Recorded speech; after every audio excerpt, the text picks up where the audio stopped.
Everyone, welcome to the beginner to advanced English language class. And in the course of this lecture, I'm going to be your instructor. So if you're seeing my video first time, I'm Benjamin, and I'm so excited to take you along in this journey. So sit back, relax, and enjoy. See you in class. The first thing we'll be talking about in our English language class is what is grammar. Now, if you remember, there's an old children's rhyme about the 8 parts of speech of English grammar. It gives you an idea of what grammar is all about. So let's check it out. The first part of speech is called a noun. A noun. Now, a noun is simply a name of any person, animal, place, or thing. That is what a noun is.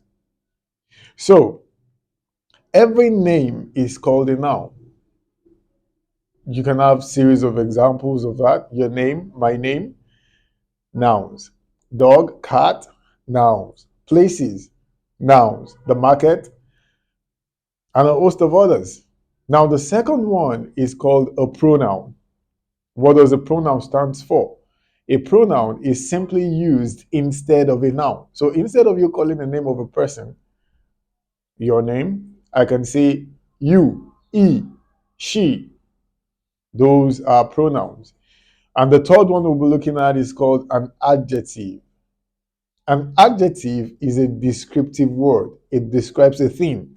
So whenever you want to describe a thing, you can actually use adjectives to define things. Now, look at this piece I'm putting on. It's a ring. Okay? This is a fashion ring. I've described this ring. If it's a wedding ring, it could be called a bridal ring. That's a description. So those are adjectives. And the next one is a verb.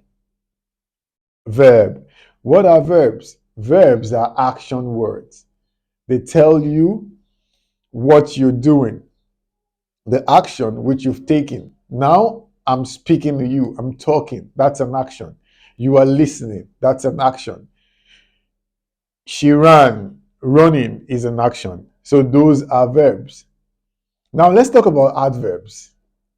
Adverbs describes a verb. It tells you more about that verb. So I'm speaking slowly so that you can understand. So speaking is a verb, and slowly is describing that verb, is describing what I am doing. So you have an adverb. And the next one is called a preposition. Prepositions show relation. It shows relationship between words or between sentences. Okay? So it could be that I am in class right now. I am in class. Yes, it's telling you that my current location, my relation with that environment. And then we want to treat conjunctions. What are conjunctions? Conjunctions, like it sounds, joins. It joins in many ways. So you could have a sentence or a word or a phrase, and then conjunction brings them together. Example of a conjunction is and. I will be going to the market in the morning and then to class. Now we have interjection. Interjection is an expression that occurs as an utterance on its own. Most of the time, is used to express a spontaneous feeling or reaction. That is an interjection. An example of that is id. So,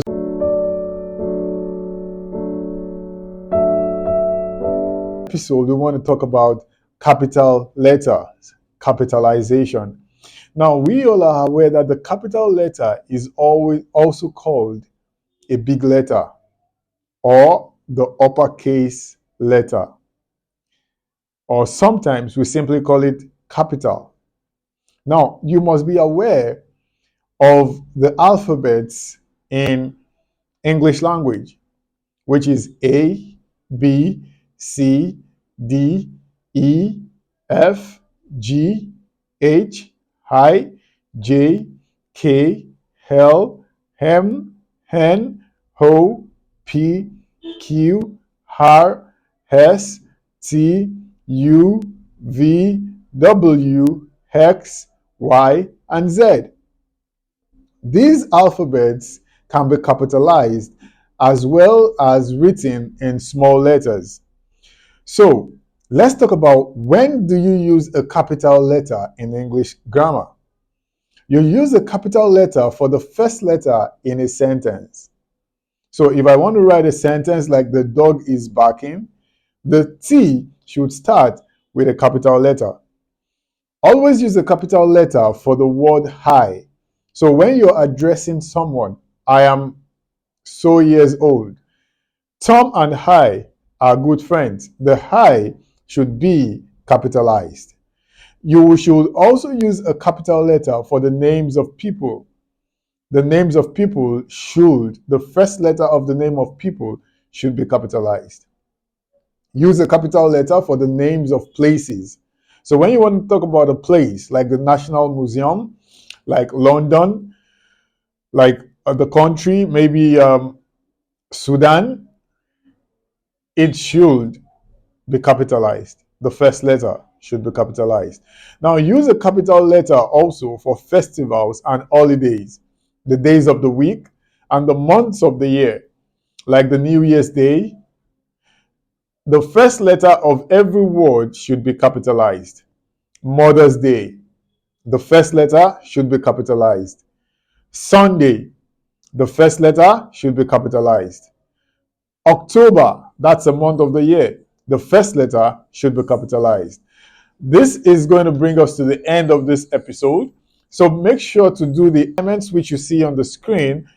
It's very simple, and I'm sure that you're going to get it right. So when you get that right, you can move to the next episode. See you in the next one.